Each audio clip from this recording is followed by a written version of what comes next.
Join করেন ক্লাসটাতে, আজকে একটা ছুটির দিনে আসছেন, এটার জন্য প্রথমে একটা ধন্যবাদ। আর 2 নম্বর হচ্ছে আমাদের এন্ডে আমরা একটা ইনফরমেশন সেশন টাইপের জাস্ট ঘন্টা খানিকের একটা সেশন, যেটা হচ্ছে কোসো যে কিউবটা আছে, কোসো কিউবটা কিভাবে কাজ করে ওই পার্টে আমরা একটা ইনফরমেশন সেশন হিসেবে আমরা আজকে আপনাদের 1 ঘন্টার একটা ফ্রি সেশন করাচ্ছি। এবং এই সেশনের আরেকটা উদ্দেশ্য হচ্ছে আমাদের একই সাথে আমাদের এই ক্লাসগুলো যখন হয়, এখানে সাউন্ড শেয়ারটা কোথায়, উম,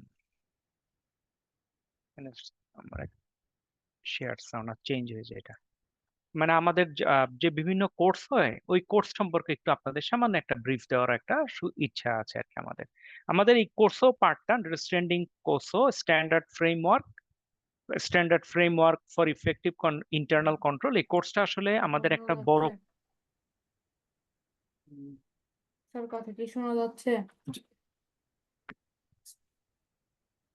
যে আপনি কিছু বলছিলেন বারেক সাহেব?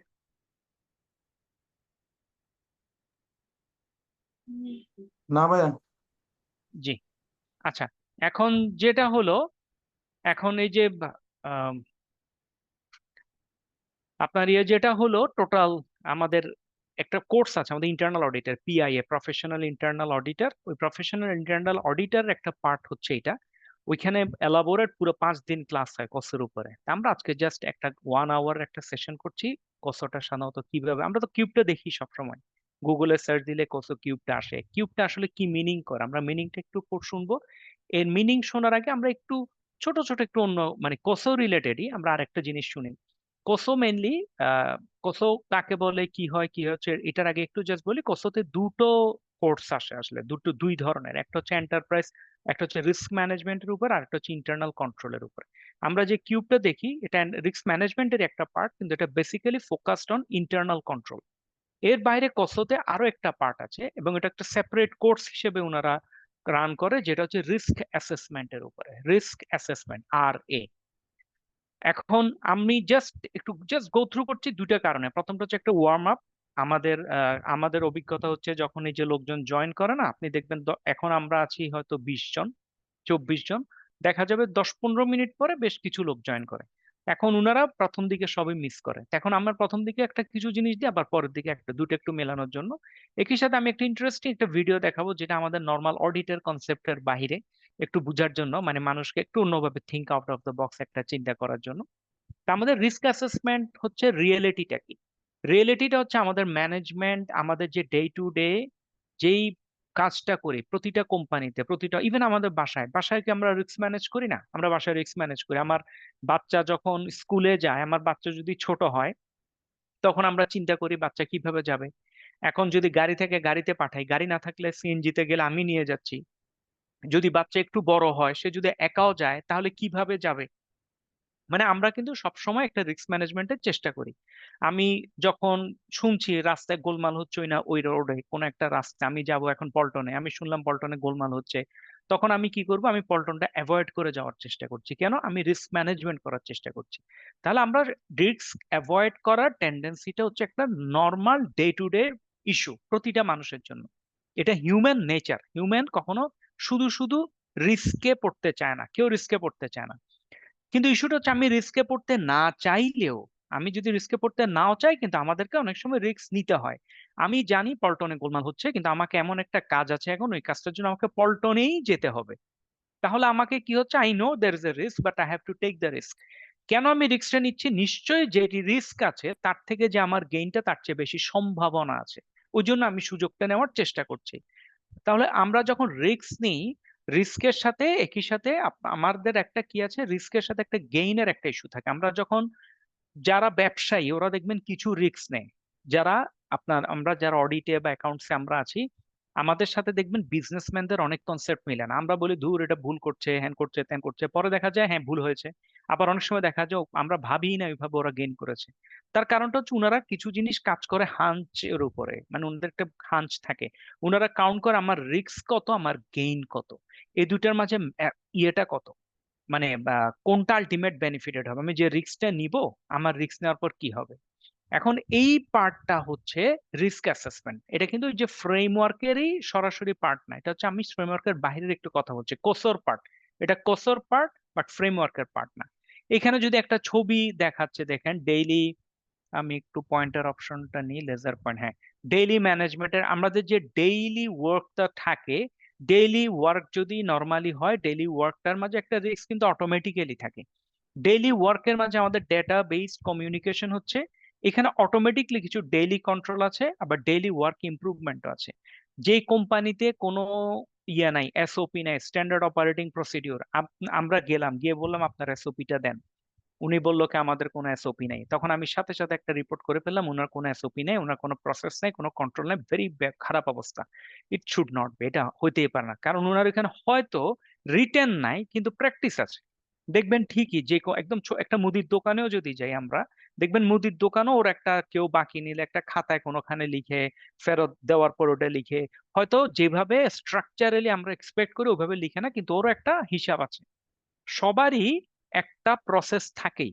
সুতরাং আমাদের এখানে প্রথমে আমাদের বিলিভ করতে হবে, নাম্বার ওয়ান, রিস্ক, যে কত বলেন যাই বলেন ওরাও বলছে, মানে এখানে সবসময় আমাদের একটা চেক এন্ড ব্যালেন্স করতে হয় রিস্কের সাথে গেইনের।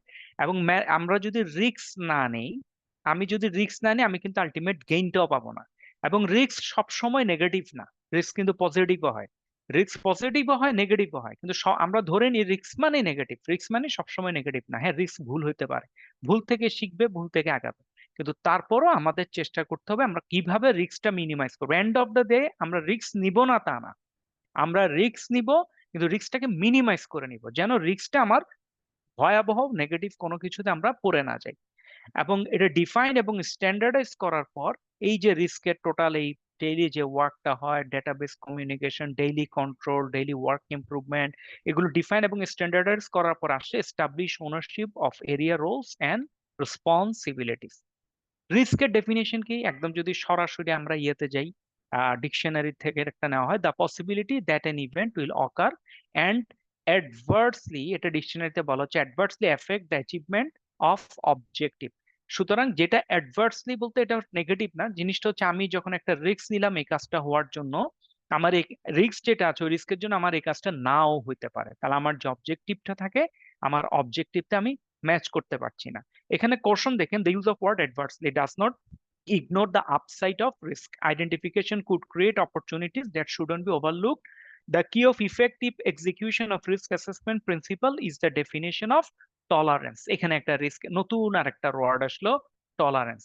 আমার টলারেন্স মানে কি, এই টলারেন্সটা হচ্ছে কিন্তু আমার যেটা বললাম, আমি রিস্ক অ্যাসেসমেন্ট বা রিস্ক মিনিমাইজেশনে গিয়ে আমরা একটা টলারেন্সে আসছি। টলারেন্স হচ্ছে বেসিক্যালি আমি কতদূর পর্যন্ত ভুল বা কতদূর পর্যন্ত আমি এটাকে মেনটেন করব, ঠিক কতদূর হলে আমি এটা মানবো, এটাকে বলে টলারেন্স। আপনারা দেখবেন কোনোখানে কি লেখা থাকে, টেলিফোনে ধরেন কাস্টমার কেয়ারে যারা কাজ করে ওদেরকে দেখবেন একটা স্ট্যান্ডার্ড দেওয়া থাকে, তুমি উইদিন 3 মিনিটস বা 4 মিনিটসের মধ্যে তুমি কাস্টমারের কলটা শেষ করতে পারবে, শেষ করতে হবে।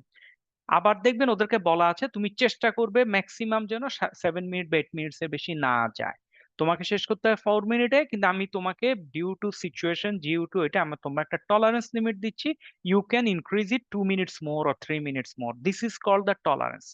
আমি আমি এক্সপেক্ট করছি আপনি আজকে একদিনে 1000 ভাউচার দেখতে হবে, এবং 1000 ভাউচার দেখার পরে আমি এক্সপেক্ট করব আপনার আজকে টেবিল ফাঁকা থাকবে।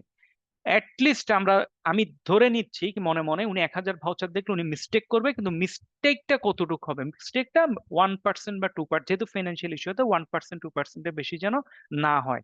এবং 1% আবার কথা আছে, 1% একটা মিস্টেক করলে 1 কোটি টাকা, ধরেন 10 কোটি টাকার মধ্যে, তাহলে ওটা আবার একটা মেজর হয়ে যায়। কিন্তু তবু একটা টলারেন্স লিমিট আছে।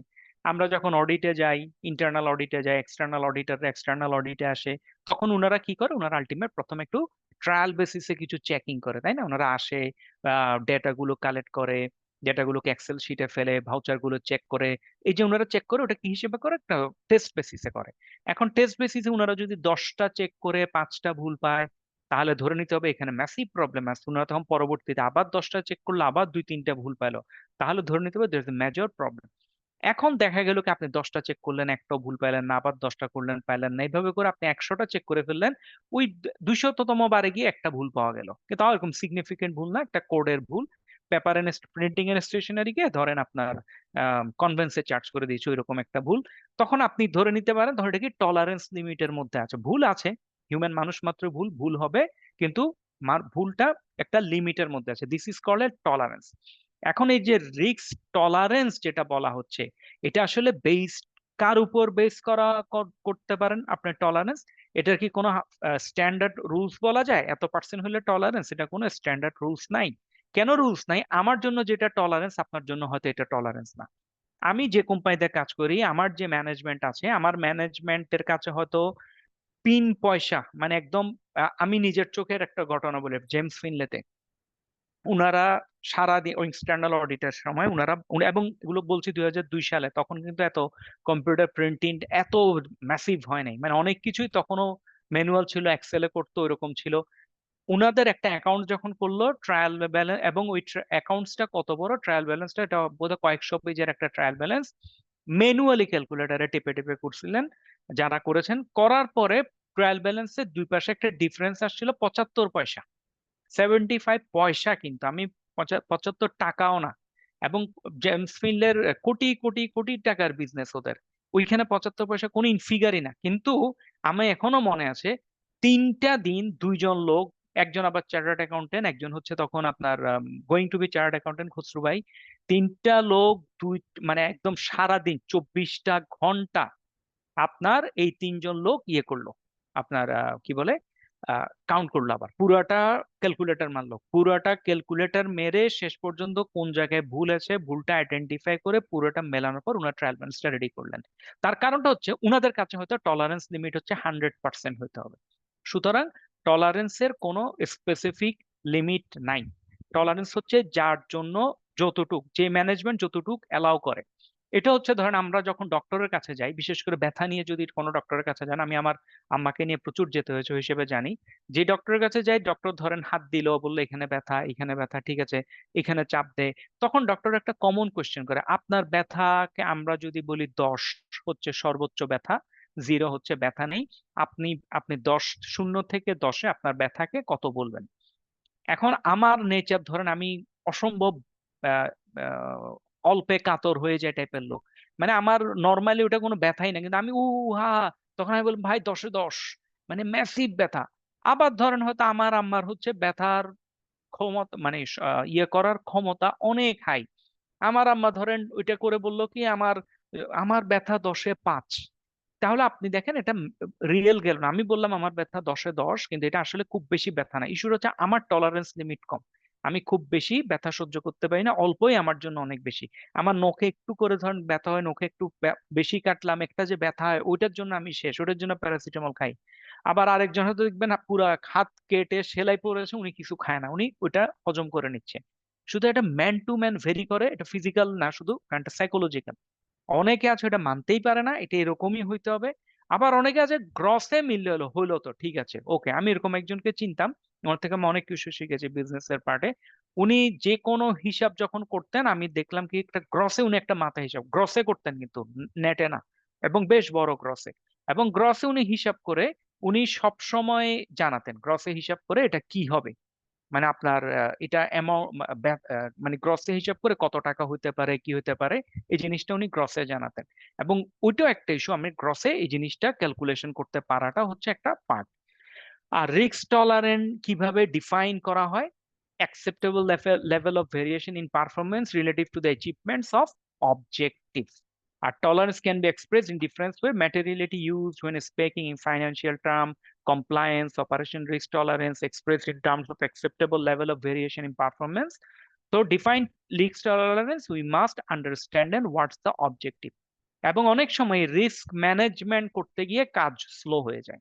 আমি আপনাদের একটা ভিডিও দেখাবো এখনই, হ্যাঁ এখনই দেখাবো, ভিডিওটা আপনারা একটু দেখ, ছোট ভিডিও 1 মিনিট 1.5 মিনিটের একটা ভিডিও, একটা, এটা কিন্তু ইয়ের ভিডিও না, আমরা অ্যাকাউন্টস এর ভিডিও না, এটা হচ্ছে একটা নর্মাল একটা দোকানের ভিডিও, একটি স্ট্রিট ফুড বিক্রি করা এক ভদ্রলোক, ওই ভদ্রলোকের একটা ভিডিও, ভিডিওটা দেখেন তারপর আমরা আলাপ করবো।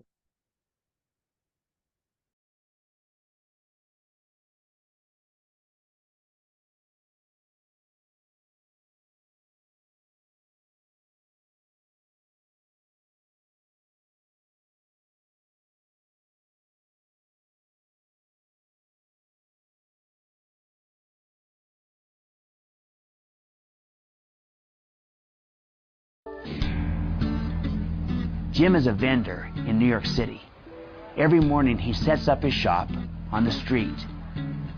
At one point, Jim realized that long lines at his shop were discouraging potential customers and causing people to take their business elsewhere. He realized that it was taking him much too long to make change for his customers. So Jim decided to put a basket full of change on the side of his stand and to trust his customers to make their own change. Make my own change. Sure, you know I can trust you. Sure, I can do that. Most customers responded to this trust by being completely honest, and many left him with a larger than normal tip. He was also able to move customers through twice as fast. As a result, he doubled his business with no additional cost, and his customers became more loyal because they liked being trusted. Trust starts with you, like a drop of water in a pond.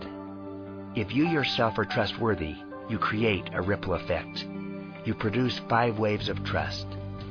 The first wave, self-trust, is about you and your credibility. The second wave, relationship trust, is about your behavior. The third wave is about the alignment in your organization. Market trust, the fourth wave, is about your organization's reputation. And the fifth wave is societal trust, making contributions in the world.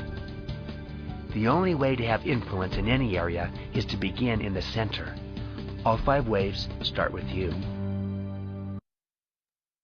মানে main issue হচ্ছে এটা কিন্তু আমাদের accounting এর কোনো video না। ভিডিওটা খেয়াল করেন, এখানে হলো এখানে একটা রিস্ক নিয়েছে উনি। উনার একটা বিজনেসে উনি যখন রিস্ক মিনিমাইজ করতে গিয়েছে তখন কি হলো, উনার দোকানে একটা লাইন পড়ে গেল, বিশাল একটা কিউ পড়েছে। এখন উনি তখন চিন্তা করলো how can I reduce my queue, আমি কোন কাজটা করলে কিউটা কমাতে পারি।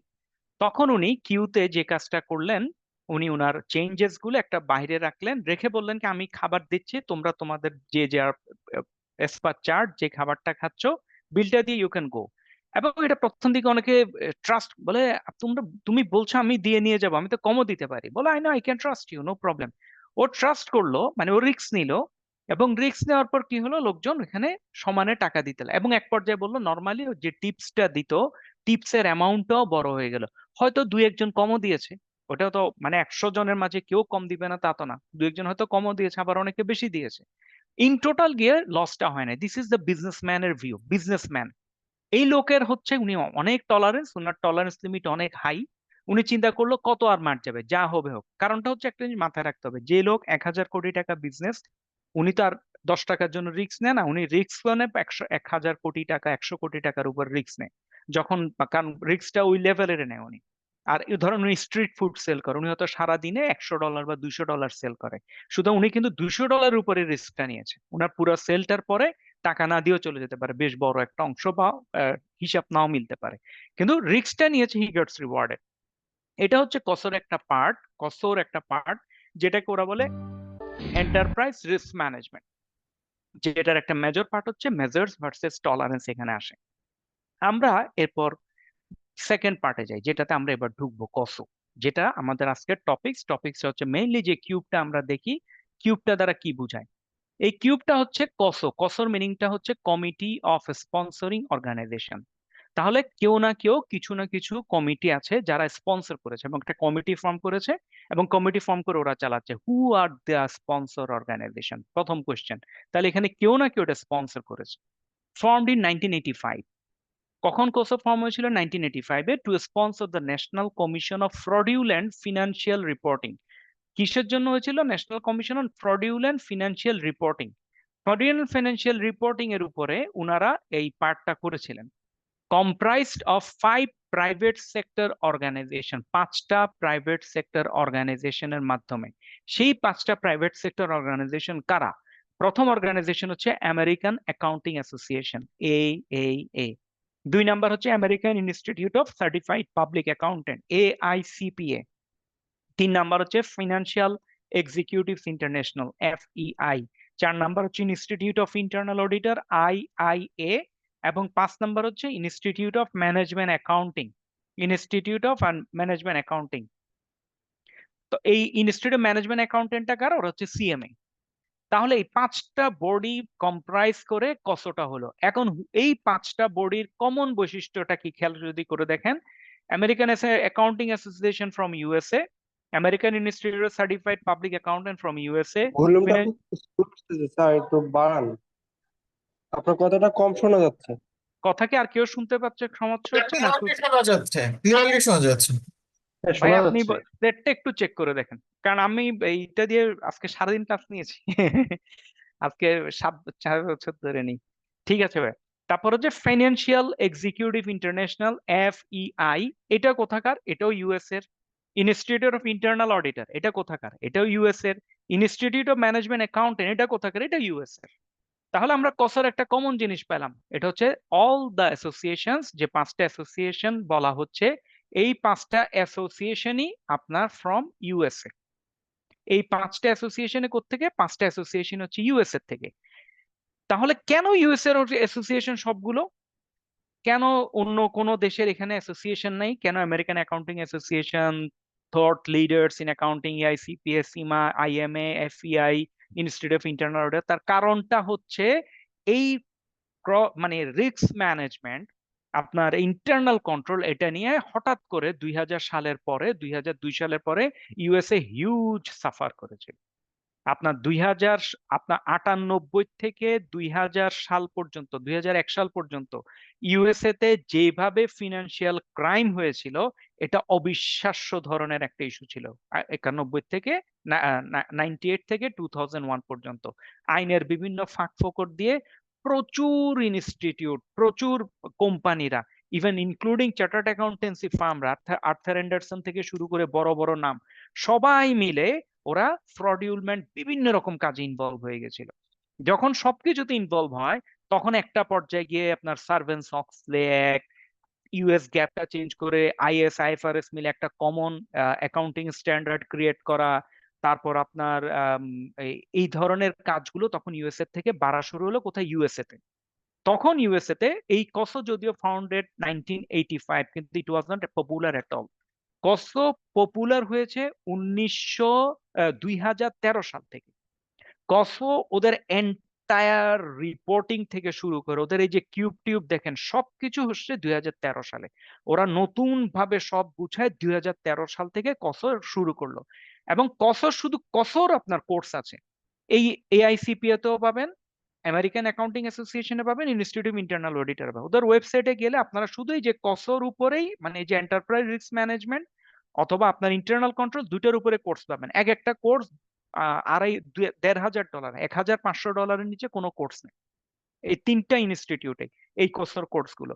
সুতরাং বাট এই কোর্সগুলো খুব অস্বাভাবিক কিছু না, এটা হচ্ছে দে চার্জ ইট ওদের দেশের অনুসারে। আমরাও কোর্সগুলো আনবো, এই কি কোর্স আমরা আগামী হয়তো 2 মাস পর থেকে পাবেন আমাদের এখানে। ছোট ছোট কোর্স, এগুলো কিন্তু আবার বড় না, মানে মাসব্যাপী 2 মাসব্যাপী ওরকম না, এগুলো হচ্ছে অল্প ছোট ছোট কোর্স।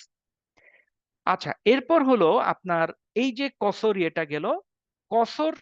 ওদের একটা রিস্ক ম্যানেজমেন্ট স্ট্যান্ডার্ড বলে ওদের সেপারেট কিছু রিস্ক ম্যানেজমেন্ট, শুধু কসো না, রিস্ক ম্যানেজমেন্ট কিছু সেপারেট স্ট্যান্ডার্ড আছে। আমি আপনাদের জানার জন্য বলছি, কারণ পসিবল হলে আপনারা পড়বেন, এগুলো পাওয়া যায়। একটা হচ্ছে ISO 31000। আপনারা যারা ইন্টারনাল অডিট নিয়ে কাজ করেন, আপনাদের ক্ষেত্রে এটা একটা অবশ্য পাঠ্যনীয় একটা ISO 31000 ইন্টারনাল অডিট।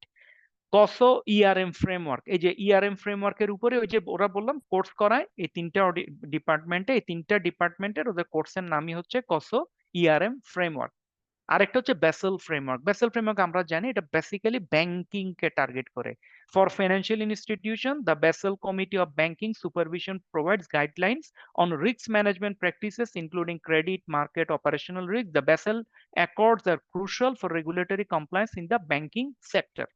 সুতরাং আপনারা যারা রিস্ক ম্যানেজমেন্ট নিয়ে পড়াশোনা করার আগ্রহ আছে বা ওই ডিপার্টমেন্টে এই ধরনের কাজ করেন, আপনাদের জন্য অবশ্যই পড়ার জন্য এই 3টা পার্ট আছে। একটা হচ্ছে ISO 31000, একটা হচ্ছে কসো ERM ফ্রেমওয়ার্ক। কসো ERM ফ্রেমওয়ার্ক কিন্তু পাবেন, বইটি পাবেন, এটার জন্য যে একদম কোর্স করতে হয় তা না, আপনি বই পাবেন, যদি ধৈর্য ধরে পড়তে পারেন পড়ে ফেলতে পারবেন।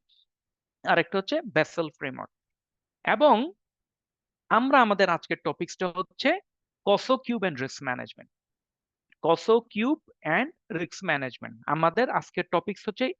টা পুরোটা না, এটার একটা পার্ট, একটা পার্ট, ইন্টারনাল কন্ট্রোল একটা পার্ট। কিন্তু যদিও ইন্টারনাল কন্ট্রোল একটা part enterprise risk management, internal কন্ট্রোলটা আমরা কেন করি? ইন্টারনাল কন্ট্রোলটা আমরা করি কোম্পানির রিস্ক মিটিগেট করার জন্য। দিন শেষে আমাদের উদ্দেশ্য কি? দিন শেষে আমাদের উদ্দেশ্য হচ্ছে যেন কোম্পানি কোনো ক্ষতি না হয়, মালিকের কোনো লস না হয়, আর তো কোনো টার্গেট নেই। এখন এই কসো কিউবেন রিস্ক ম্যানেজমেন্টকে রিস্ক অ্যাসেসমেন্ট কম্পোনেন্ট, আপনি in the COSO cube risk management primarily address through the risk assessment component of internal control how it's fit into the framework. এটা হচ্ছে একটা ফ্রেমওয়ার্ক। যদি আমরা তাকাই এখানে আসলে কি কি করে, এখানে আইডেন্টিফিকেশন অফ রিস্ক করা হয়, এখানে রিস্ক অ্যানালাইসিস করা হয়, এখানে রিস্ক রেসপন্স করা হয়। তাহলে আমাদের কাজটা কি? আমাদের রিস্কটা আইডেন্টিফাই করা, আইডেন্টিফাই করার পর রিস্কটাকে অ্যানালাইসিস করা, এবং আমরা রিস্ক রেসপন্স, আমি বুঝলাম এই জায়গাতে আমার ঘরে প্রথমে হচ্ছে কি, আমার ঘরে কোন দিকে দরজা জানালা খোলা আছে, কোন দিকে লোকজন রাত বিরাতে চুরি হতে পারে, এটা আমাকে প্রথমে আইডেন্টিফাই করতে হবে। আইডেন্টিফাই করার পরে আমাকে কি করতে হবে? আমাকে এখানে চেক করতে হবে আমি যদি এই কাজটা করতে চাই আমার কি কি করতে হবে। তারপর হচ্ছে আমাকে ওই কাজটা করতে হবে। আমার ধরেন যদি ঝালাই মিস্ত্রি লাগে, ঝালাই মিস্ত্রি আনতে হবে। আমার যদি এখানে বাউন্ডারি ওয়াল উঠে দিতে হয়, পাথর দিয়ে বাউন্ডারি ওয়াল, যেটা করতে হয় করতে হবে। যদি না করি কোনো না কোনো সময় আমার ঘরে একটা সমস্যা হবে। সো এই তিনটা মিলে হচ্ছে আসলে রিস্ক অ্যাসেসমেন্ট কম্পোনেন্ট। এরপর আসছে আপনার এই যে সামনের যে পার্টটা, এখানে দেখেন 1 2 3 4 5টা পার্ট আছে। এই 5টা পার্টকে যে control environment, risk assessment, control activities, information and communication, monitoring activities, এই 5টা মিলে হয় ইন্টারনাল কন্ট্রোল। আমরা যে ইন্টারনাল কন্ট্রোল বলি, এই ইন্টারনাল কন্ট্রোল হচ্ছে বেসিক্যালি এই 5টা জিনিসের সমষ্টি। তাহলে ইন্টারনাল কন্ট্রোলের 5 ইন্টিগ্রেটেড কম্পোনেন্ট কি? Control environment, risk assessment, control activities, information and communication, monitoring activities. যদি এই 5টা পার্ট আমরা কোম্পানিতে ইমপ্লিমেন্ট করতে পারি, দেন উই ক্যান সে আমাদের ইন্টারনাল কন্ট্রোল ইজ প্রপারলি কাজ করছে। কন্ট্রোল এনভায়রনমেন্ট অর্থ কি? কন্ট্রোল এনভায়রনমেন্ট হচ্ছে যে set of standard, process, structure that provide the basis of carrying out internal control across the organization. The board of directors and senior managers establish the tone at the top regarding the importance of internal control, including expected standards of conduct. এখানে আমি আবার বলছি, আবার একই কথাতে আসবো। এখানে হচ্ছে থাকলে ভালো, আমাদের যে কোনো কিছু তো একটা স্ট্যান্ডার্ড থাকে। স্ট্যান্ডার্ড হচ্ছে স্ট্যান্ডার্ড অপারেটিং প্রসিডিউর থাকতে পারে, কিন্তু কোনো কোম্পানিতে রিটেন স্ট্যান্ডার্ড অপারেটিং প্রসিডিউর নাই, তার অর্থ এই না। স্যার একটু ইন্টারফেয়ার করব। জি জি প্লিজ। আমি পিএ কোর্সটা করছি বাট আবার আসছি, আমার মানে এটা ভালো লাগছে আর কি কোর্স জি ফ্রেমওয়ার্কটা। থ্যাংক ইউ সো এখানে মাচ। একটা question ছিল, সেটা হচ্ছে এই যে এই 5টা কম্পোনেন্ট, ধরেন একটা কোম্পানিতে তো অনেক প্রসেস থাকে, অনেক অপারেশন থাকে, অনেক ধরনের। সো প্রত্যেকটা অপারেশন, প্রত্যেকটা প্রসেসের জন্য কি এই 5 কম্পোনেন্টস লাগবে, না এটা একটা ইন্টিগ্রেটেড ফ্রেমওয়ার্ক? এটা ইন্টিগ্রেটেড ফ্রেমওয়ার্ক, এটা অটোমেটিকলি হবে। আপনি যখন একটার সাথে একটা করবেন, মানে আপনি যখন কথা কথা রিস্ক অ্যাসেসমেন্ট কম্পোনেন্ট, আপনি যখন রিস্ক আইডেন্টিফাই করবেন, তারপর আপনি রিস্ক অ্যানালাইসিস করবেন, রিস্ক অ্যানালাইসিস করে রিস্ক রেসপন্সই করবেন। এটা আসলে একটার পর একটা অটোমেটিক্যালি করে। পানি যখন ঢালবেন উপর থেকে নিচে যখন যাবে, এই সিস্টেমে যাবে। জি জি, বুঝতে পারছি। আচ্ছা, কন্ট্রোল এনভায়রনমেন্টের ক্ষেত্রে যেটা বলছিলাম, কোনো কোম্পানিতে যদি ইয়ে না থাকে, আপনার স্ট্যান্ডার্ড অপারেটিং প্রসিডিউর না থাকে, তার অর্থ এই না যে ওই কোম্পানিতে আপনার কোনো ধরনের কন্ট্রোল এনভায়রনমেন্ট নাই। আপনি হয়তো দেখবেন রিটার্ন না থাকলে ওদের একটা প্র্যাকটিস আছে, যেটা কোনটার পর কোনটা করবে, কে কোনটা এপ্রুভ করে। অনেক জায়গায় আবার ছোট ছোট এপ্রুভাল থাকে, স্ট্যান্ডার্ড অপারেটিং না থাকলেও তো এইটা উনি করবে, এটা এত টাকা হলে উনি এপ্রুভ করবে। সুতরাং এই প্রসেসটা কিন্তু কোনো না কোনো ভাবে থাকে। কোনো কোম্পানিতে যদি একদমই না থাকে, তাহলে তো বুঝবেন ওই কোম্পানি আসলে খুব সিরিয়াস প্রবলেমে আছে। তো এগুলো আসলে খুব ছোট কোম্পানি, ধরেন মুদির দোকান, এই ধরনের জায়গা ছাড়া এটা আসলে সম্ভব না, যেখানে যিনি মালিক উনি বসছে, উনি ক্যাশে বসছে, উনি দিচ্ছে। এই ছাড়া বা উনার ভাইগনা বা ভাই আছে, ভাই এসে আবার ক্যাশে বসছে, তাও যদি কিছু হলেও কন্ট্রোল না থাকে, ভাই যে সারাদিন দোকানে বসলো, যাওয়ার সময় পকেটে করে 200 টাকা নিয়ে গেল, তখন তো বুঝবে না। কিন্তু ওরা তো বুঝতে পারে, মানে ওদেরও কোনো না কোনো একটা কন্ট্রোল এনভায়রনমেন্ট আছে। 2 নাম্বার হচ্ছে রিস্ক অ্যাসেসমেন্ট।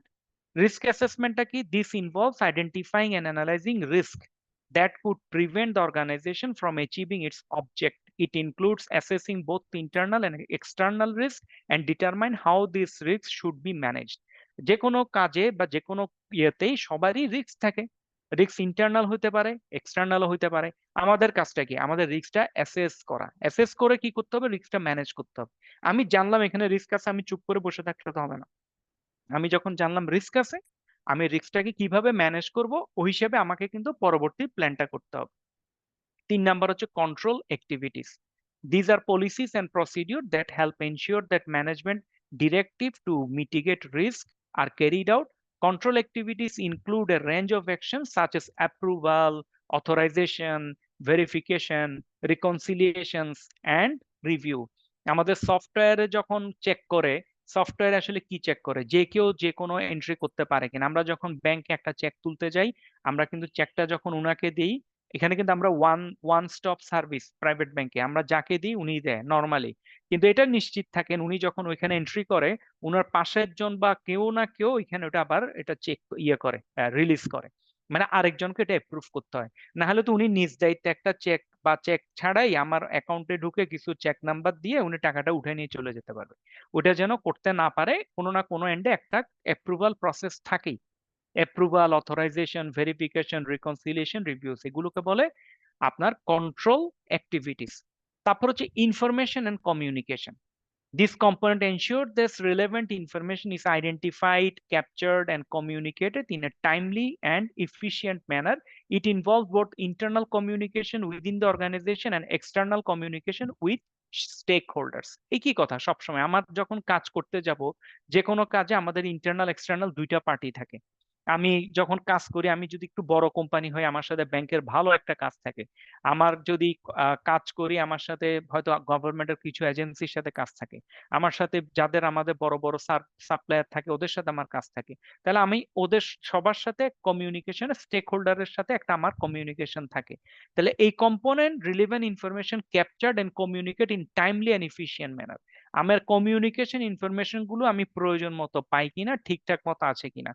এই জায়গাতেও দেখবেন আপনি অভিযোগ বক্স দেয় অনেকে, তোমার যদি কোনো অভিযোগ আছে জানাও। অনেকে হুইসেল ব্লোয়িং দেয়, তোমার কোনো প্রবলেম হুইসেল ব্লোয়িং এর কোনো কিছু হলে আমাকে হুইসেল ব্লোয়িংটা করো। এরকম বিভিন্ন রকম ইনফরমেশন বা বিভিন্ন রকম ইয়েগুলো দেয়, শুধু একটাই কারণে সবাই চায় যে কোনো ভাবে আমি ইনফরমেশন গুলো যেন ক্যাপচার করতে পারি। এরপর হচ্ছে মনিটরিং অ্যাক্টিভিটিস। আমি তো সব করলাম, আমি কি কি করলাম, আমার কন্ট্রোল এনভায়রনমেন্ট হচ্ছে আমার এটা কন্ট্রোল এনভায়রনমেন্ট। একটা জিনিস মাথায় রাখবেন, ইন্টারনাল কন্ট্রোল আপনি তখন ইমপ্লিমেন্ট করতে পারবেন যদি আপনার টপ লেভেল রিকোয়ারমেন্ট থাকে, মানে আপনার বোর্ড অফ ডিরেক্টর, একদম সিইও, এমডি, ওনারা যদি এখান থেকে ইয়ে করেন, মানে ওনারা যদি চেষ্টা থাকে, ওনাদের যদি আপনাদেরকে হেল্প করে গুছে, তখনই আপনি ইন্টারনাল কন্ট্রোল সিস্টেম এস্টাবলিশ করতে পারবেন। সুতরাং কন্ট্রোল এনভায়রনমেন্টটা করার জন্য আমাদের প্রথম যে অ্যাক্টিভিটিটা আছে এটা উপর থেকে। অনেকের ধারণা হচ্ছে ইন্টারনাল কন্ট্রোলটা ইন্টারনাল অডিট ডিপার্টমেন্টের দায়িত্ব। ইন্টারনাল অডিট ডিপার্টমেন্টের দায়িত্ব ইন্টারনাল কন্ট্রোল এনভায়রনমেন্ট না। ইন্টারনাল অডিট ডিপার্টমেন্টের একটা ইন্টারনাল কন্ট্রোল ইয়ে থাকবে, মানে একটা ম্যানুয়াল থাকতে পারে, না থাকলে কোনো একটা ইন্টারনাল অন্যতর একটা ইন্টারনাল কন্ট্রোল থাকবে। অন্য কেউ এসে চেক করতে পারে আপনার ইন্টারনাল কন্ট্রোল কেমন। আমি লাস্ট টাইম শুনছিলাম গ্রামীণ ফোনের ইন্টারনাল অডিট ডিপার্টমেন্টের অডিট হয়, দেশের বাইরের থেকে ইয়ে আসে, কোম্পানির থেকে লোক এসে ইন্টারনাল অডিট ডিপার্টমেন্ট ওদের পারফর্ম ঠিক মতো করছে কিনা, ওনাদের প্রসেস ঠিক আছে কিনা, যে টিমে কতজন থাকার কথা কি আছে, টোটাল জিনিসগুলো আবার অডিট হয়। সুতরাং কন্ট্রোল এনভায়রনমেন্টটা, এবং তাহলে এটা কি হচ্ছে, ইন্টারনাল অডিট ডিপার্টমেন্টও কিন্তু অ্যালার্ট। অ্যালার্ট কেন? কারণ ওরও অডিট হবে, ও he or she will be in trouble যদি কোনো কিছু হয়। আর রিস্ক অ্যাসেসমেন্ট তো সিম্পল, এটা তো কন্টিনিউয়াস একটা প্রসেস। কারণ আজকে যেটা রিস্ক না, এটা হয়তো আগামী দিন ম্যাসিভ রিস্ক হয়ে যেতে পারে। অগাস্টের 2 তারিখ 3 তারিখ যেটা রিস্ক ছিল না কিছু কোম্পানির জন্য, ওই কোম্পানির জন্য এখন এটা একটা ম্যাসিভ রিস্ক হয়ে গেছে। জাস্ট 2-3 দিন আগে যেটা ছিল না, 2-3 দিন পরে সিনারিও চেঞ্জ হয়ে গেছে, অপোজিটও হয়েছে। 2-3 তারিখে যার একটা ম্যাসিভ রিস্কে ছিল, সে হয়তো 6 তারিখে গিয়ে চেঞ্জ হয়ে গেছে। তাহলে এগুলো হচ্ছে রিস্ক অ্যাসেসমেন্ট। এখন ওই কোম্পানির যারা ম্যানেজমেন্ট আছে, ওরা কি রিস্ক অ্যাসেস করছে না? আপনি ধরেন ইভেলি বন্ধ হয়ে গেল, তাহলে ইভেলির যে টিমটা আছে, উনি তো বোধহয় এখন জামিন পেয়েছে, যেটা হোক, আমাদের ওনার পার্সোনাল না, আমি জাস্ট বলছি। তাহলে উনি নিশ্চয়ই একটা রিস্ক অ্যাসেস করছে, উনি এখন কি করতে পারে, কি হয়, ওনার নেক্সট রিস্ক কি, উনি যদি এটা করে বিজনেসটা চালাতে গেলে কি হবে, না করলে কি হবে। তাহলে এখানে একটা রিস্ক অ্যাসেসমেন্টের একটা ইস্যুনার মধ্যেও চলছে। উনি একটা কন্ট্রোল অ্যাক্টিভিটিস ক্রিয়েট করার চেষ্টা করবে ওনার কাজের মধ্যে। উনি ইনফরমেশন এন্ড কমিউনিকেশন, উনি একটা লোকজনের সাথে একটা প্রপার কমিউনিকেট করার চেষ্টা করবে, লোকজনের কমিউনিকেশন উনি নেওয়ার চেষ্টা করবে, এবং এরপর উনি এই কাজটা যখন নেক্সট টাইম ইভেলি আবার শুরু করবে, একটা মনিটরিং অ্যাক্টিভিটির মধ্যে চলবে। তাহলে দেখেন এটা ইন্টারনাল ডিপার্টমেন্টের না, এটা আসলে সবারই ক্ষেত্রে প্রযোজ্য। এই কাজটা সেলসের এই যে internal control consist of 5 integrated component, যেটা এই 5 ইন্টিগ্রেটেড কম্পোনেন্টটা একদম সবার জন্য প্রযোজ্য। এটা আপনার সেলস ডিপার্টমেন্ট বলেন, মার্কেটিং ডিপার্টমেন্ট বলেন, আপনি বিজনেস ওনার হন, যে হন, সবার জন্য এটা প্রযোজ্য। এইটা কোথায়? এটা হচ্ছে আমরা যখন এই ছবিটাতে আমরা সবসময় দেখি অন্য বিভিন্ন কালারে দেওয়া আছে, এইটাকে বলে কোসো কিউব। এই কিউবের এই পার্টটাকে বলা হয় আসলে internal control. control environment, risk assessment, control activities, information and communication, monitoring activities। শুধু এটা নিয়ে আমাদের 2.5 ঘন্টার একটা ক্লাস হয়, মানে আমাদের এই কোসো ফ্রেমওয়ার্কটা নিয়ে আসলে 5 দিনের একটা ক্লাস হয়। প্রফেশনাল ইন্টারনাল অডিটর আমাদের এখানে এক ভাই জয়েন করেছেন কোর্সটা করে, তো ওটাতে জয়েন করে হয়, ক্লাসটা হয়। এবং ক্লাসটা নিয়ে সুকান্ত দা হচ্ছে আপনার স্নেহাশিস মাহমুদ এন্ড কোং ফার্মের পার্টনার। উনি ইন্টারনাল অডিটের ওয়ান অফ দ্য এক্সপার্ট আর কি, একমাত্র এক্সপার্ট বলবো না, one of the expert in Bangladesh, যিনি খুব ভালো ইন্টারনাল অডিট বুঝেন, করেন, প্রফেশনালি করেন, এবং এই আমাদের জন্য কোর্সটাও গুছিয়ে নিয়েছেন, এবং কোর্সটা বেশ ভালো আর কি, মাশাআল্লাহ। আচ্ছা, তারপরে হলো দেখেন কোসো কিউব এন্ড রিস্ক ম্যানেজমেন্ট। কোসো কিউবের মেজর পার্টটা হচ্ছে, আমরা একটা পার্ট পেলাম, এই পার্টটা হচ্ছে ইন্টারনাল কন্ট্রোল। ইন্টারনাল কন্ট্রোলের পর আমরা তাহলে এবার পরের পার্টে যাই। ইন্টারনাল কন্ট্রোলের সামারিটি কি? These components work together to provide a comprehensive framework of internal control, helping organization achieve their objectives and manage risk effectively. এই মেন উদ্দেশ্যটা কি? সামারি, সিম্পল কথা, দিস কম্পোনেন্ট, এই 5টা কম্পোনেন্ট একত্রে কাজ করে, একটা কম্প্রিহেন্সিভ ফ্রেমওয়ার্ক ক্রিয়েট করে, এবং ওটা কোম্পানিকে হেল্প করে মানে অবজেক্টিভ অ্যাচিভ করার জন্য, যে উদ্দেশ্যে কোম্পানি কাজ করছে, এবং ম্যানেজ রিস্ক ইফেক্টিভলি। এবার হচ্ছে দেখেন ইন্টারনাল, ওই যে সেম কিউবের, এবার আমরা যদি উপরের দিকে তাকাই, এই যে এখানে উপরের দিকে তাকাই, উপরে দেখেন এখানে বলা আছে অপারেশনস, রিপোর্টিং, কমপ্লায়েন্স। আমরা যদি এখানে একটু যাই, জাস্ট কনফিউশন, এই যে অপারেশন, রিপোর্টিং, কমপ্লায়েন্স, এই অপারেশন, রিপোর্টিং, কমপ্লায়েন্সের এই পার্টটাকে বলা হয় আসলে অবজেক্টিভ, ইন্টারনাল কন্ট্রোলের অবজেক্টিভ। ইন্টারনাল কন্ট্রোলের অবজেক্টিভে এখানে আবার 3টা ইন্টিগ্রেটেড কম্পোনেন্ট আছে, 3টে ইন্টিগ্রেটেড, একটা হচ্ছে operation, reporting, compliance. Operation, reporting, compliance. অপারেশনটা কি? Operation objective, operation objective focus on the effectiveness and efficiency of an organization's operation. These encompasses, এখানে দুটো ওয়ার্ড আছে, একটাকে বলে ইফেক্টিভনেস, একটা হচ্ছে ইফিসিয়েন্সি। এটা খুব ইম্পর্টেন্ট বর্তমানে, মানে আপনি যখন এই সিআরএম ফ্রেমওয়ার্ক বা এটা পড়বেন, বিজনেসের ক্ষেত্রে, সেলস এর ক্ষেত্রে, মার্কেটিং এর ক্ষেত্রে, সব জায়গায় গিয়ে it is effective but it wasn't efficient, অথবা it is efficient but it wasn't effective, মানে এই ধরনের কথাগুলো এখন খুব চলে। এই যে ইফেক্টিভ, তাহলে এই অপারেশনের অবজেক্টিভটা কি? একটা হচ্ছে ইফেক্টিভনেস, ইফিসিয়েন্সি, আর একটা হচ্ছে safeguarding asset. Effectiveness can ensure the organization operation are achieving their intended results and supporting its overall strategic goal. This involves optimizing resources, processes, and activities to meet performance target and operational goals. Efficiency হচ্ছে maximizing resource utilization to achieve desired outcomes while minimizing waste and redundancies. Efficiency also includes maintaining a cost-effective operation without sacrificing quality. Effective হচ্ছে আমার 10টা paper আছে, কথার কথা 10টা কাগজ আছে, আমি ধরেন কোনো কাগজের কোনো একটা কিছু আমরা প্রোডাকশন করি, 10টা কাগজ থেকে এটাকে চাইলে 10টা কাগজ থেকে আপনার সাইডে কেটে দিতে হয়, যেটা ইয়েতে হয় আপনার প্রেসে খুব হয়। প্রেসে যেটা হয়, আপনি একটা ভিজিটিং কার্ড যখন প্রিন্ট করতে যাবেন, ও আপনাকে বলবে ভাই এই ভিজিটিং কার্ড যদি আপনি একটা ছাপান তাও 1000 টাকা, আপনি যদি 1000টা ছাপা 500টা ছাপান তাও 1000 টাকা। কেন? কারণটা হচ্ছে ভাই আপনার এইটার জন্য আমাকে একটা এই প্লেট বানাতে হবে, হ্যান হবে, ত্যান হবে, অনেক আপনাকে জ্ঞান ট্যান দিল, ভাষণ দিল, আপনি শুনলেন এবং দেখলেন এটা লজিক্যাল, আমরা এটা করে চলে আসি। এখন উনাকে যখন প্র্যাকটিক্যালি ছাপাইতে যায়, উনি আপনার জন্য আলাদা করে কোনো প্লেট করে না, ওই প্রেস করে কি, ও ওই প্লেট যখন বানায়, ওই প্লেটের আশেপাশে, মানে যে কাগজে ছাপা হবে বা কিছু হবে, এটার আশেপাশে আপনার ভিজিটিং কার্ডের ওই কাজটাও লাগিয়ে দেয়, মানে ওই প্লেটের। এরপর সে যখন ছাপায় একত্রে সবকিছু এরপর কেটে নেয়, কেটে এই কাজটা এইখানে দেয়, ওই কাজটা ওইখানে দেয়, সে আপনাকে করে দিচ্ছে। তাহলে সে যেটা করে, সে ইফিসিয়েন্টলি হ্যান্ডলিং করে। এটা শুধু ইয়ে না, ইফেক্টিভনেসটা হচ্ছে ও আপনার জন্য আলাদা করে একটা প্লেট করলো, ওই প্লেটটা করে সুন্দর করে গুছিয়ে সে আপনার কাজটা আপনাকে করে দিল। যে কাজটা করতে যা করা দরকার সে তাই করলো, কোয়ালিটিও ভালো থাকলো। আর ইফিসিয়েন্সি হচ্ছে ও কস্ট মিনিমাইজ করলো, ও বিভিন্ন রকম চিকন বুদ্ধি খাটাইলো, কিন্তু কাজের কোয়ালিটি স্যাক্রিফাইস করলো না। Efficiency also includes maintaining a cost-effective operation without sacrificing quality. একটা জিনিস মাথায় রাখবেন, এনিথিং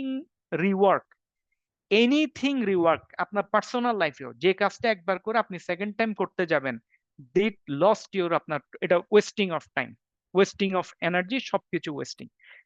কারণটা হচ্ছে যখনই রিওয়ার্ক করতে হবে আপনাকে প্রথম থেকে শেষ পর্যন্ত পুরো কাজটা আরেকবার করতে হবে, হয়তো একটু কম করতে হবে কিন্তু আলটিমেট সবগুলো করতে হবে। সুতরাং we should try to avoid rework যতদূর সম্ভব।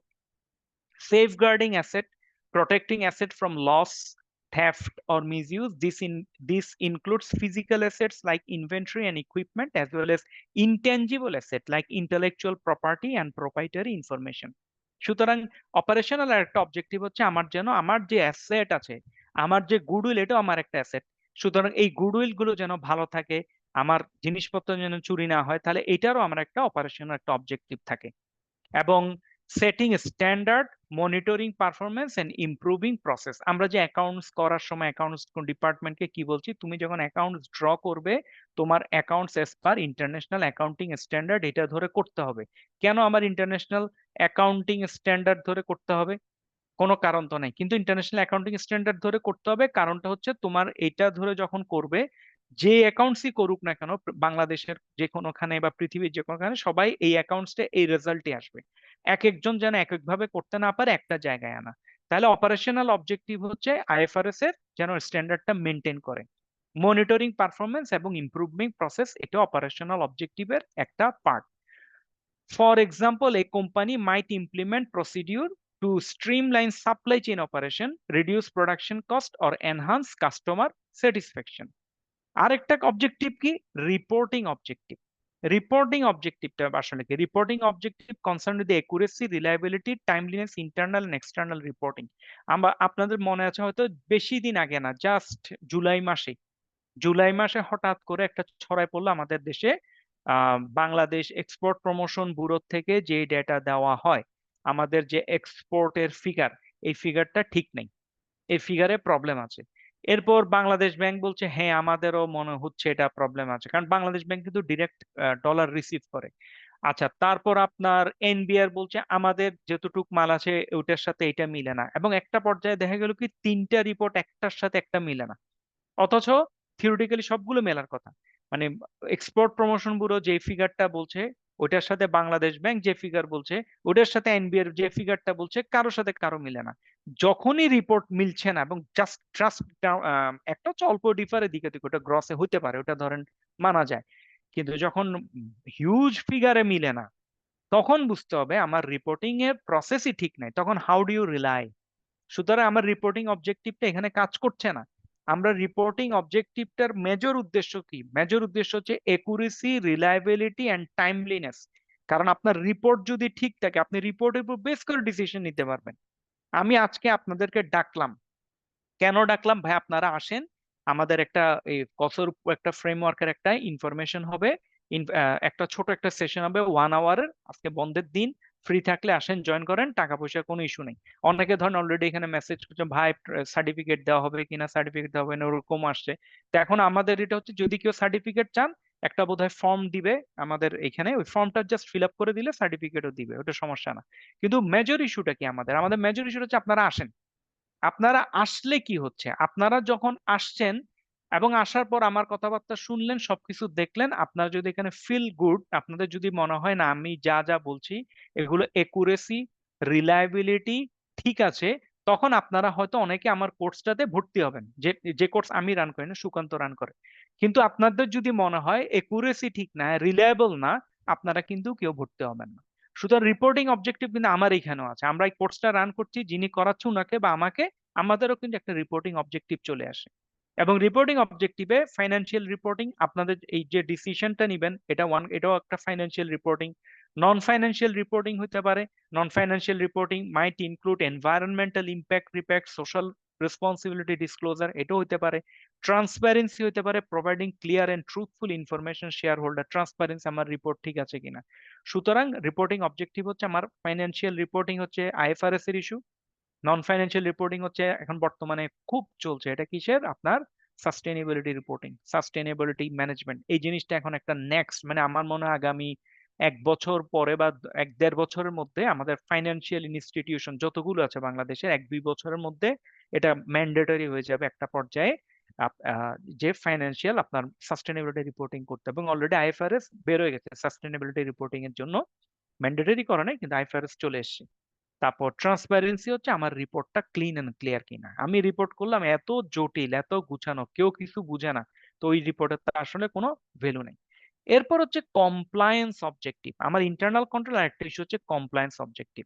আমরা যখন রিক্রুট করছি এইচআর পার্টে, উনি লেবার ল মেনটেন করছে কিনা, আমার যে কোম্পানির যে এইচআর পলিসি আছে, যে এইচআর ম্যানুয়াল, যেটা ধরে আমরা ছুটি নিচ্ছি, ওভারটাইম নিচ্ছি, বেতন নিচ্ছি, প্রভিডেন্ট ফান্ড, গ্র্যাচুইটি, যা কিছু লেখা আছে, is this as per labour law? যদি এস পার লেবার ল না হয় তাহলে কি হবে, আমরা যখন এগুলো করব কোনো একটা সময় দেখবেন লেবার ইন্সপেক্টর এসে বলবে আপনারা লেবার ল মেনটেন করছেন না। ইনকাম আপনার যারা ইয়েতে অ্যাকাউন্টসে কাজ করেন, ওনারা যে ভ্যাট ট্যাক্স কাটেন, এই কাটাটা কি ঠিকঠাক মতো হচ্ছে? যদি না হয় দেয়ার অলসো প্রবলেম। যারা ফ্যাক্টরিতে কাজ করছেন, ওনাদের যে এনভায়রনমেন্টাল স্ট্যান্ডার্ড মেনটেন করার কথা বা ইন্ডাস্ট্রি স্পেসিফিক রিকোয়ারমেন্ট যেটা ছিল, ওনারা এটা মেনটেন করছেন কি? যদি না করেন তাহলে এটা লিগ্যাল কমপ্লায়েন্স হচ্ছে না, তাহলে আমার আলটিমেট কমপ্লায়েন্স অবজেক্টিভ আমার জন্য একটা মেজর পার্ট এখানে।